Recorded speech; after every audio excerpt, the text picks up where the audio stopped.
Good evening, it's Fortune Cookie 45 LC coming to you from the Hot Lead Zone. And we're stopping off at the bullet casting pit tonight.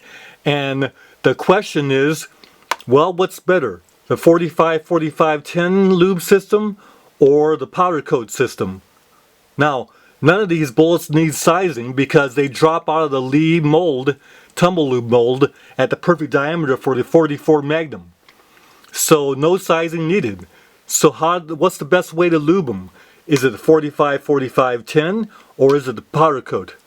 Let's go over the pros and cons of either way.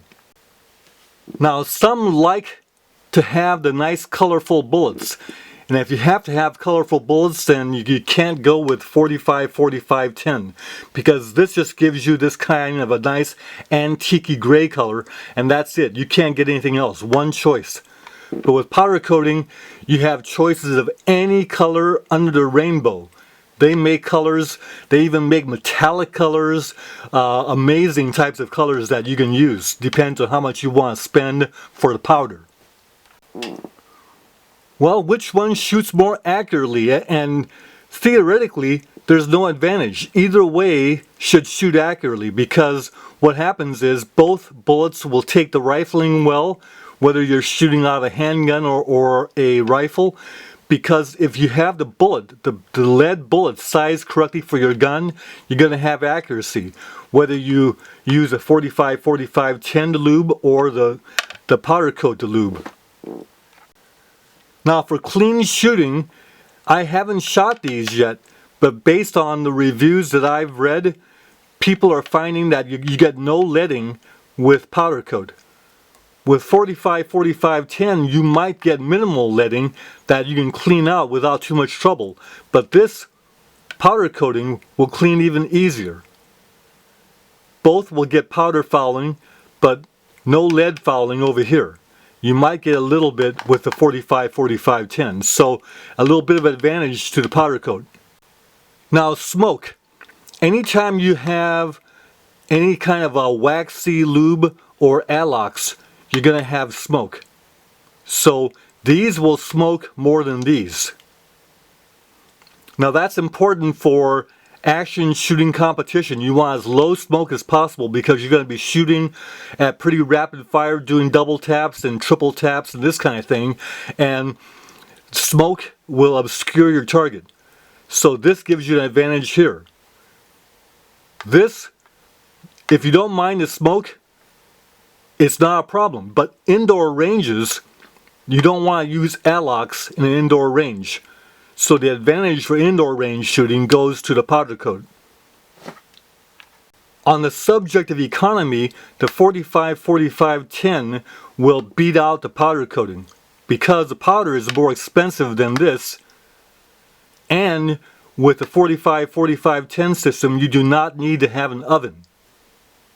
So you're better off economically with a 45-45-10.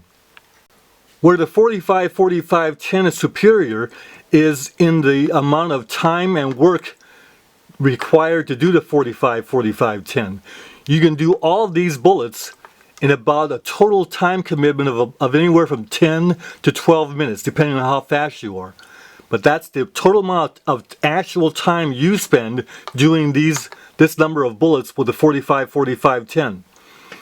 With powder coating these bullets, you're going to spend maybe 3.5 hours of time doing that. So instead of 10 to 12 minutes total time, you're going to be doing it here for about maybe 3.5 hours, depending on how fast you are. Now, of course, you might be able to bring that down to 2.5 hours if you're really fast and efficient, and then you can do other things while this is oven baking. But again, that's still a lot more time than the 10 or 12 minutes to do this over here. So if you're looking for economy of time and effort, 45-45-10. Now the powder coat system might very well take magnum velocities and even rifle velocities very nicely, whereas this still has limitation of cast bullets. You can't push these too fast. Maybe magnum pistol, that's it. You can do light rifle and that's it. With this, you can shoot full value rifle, even magnum rifle, and have good performance like full metal jacketed bullets. So if you ask me, which do I like better? And the answer is I like both systems. If I were doing range shooting, recreational shooting, plinking, I would go with the 45-45-10, and that includes accuracy shooting at the range. If I were doing competition or full magnums, I would go with the powder coating. And I would use the powder coating for anything actually if I didn't have these along. So I really like the time economy, the 45-45-10, so I'm not going to quit doing that. But the powder coating has a very good place in the armamentarium of all bullet casters and shooters. Take care, see you next video.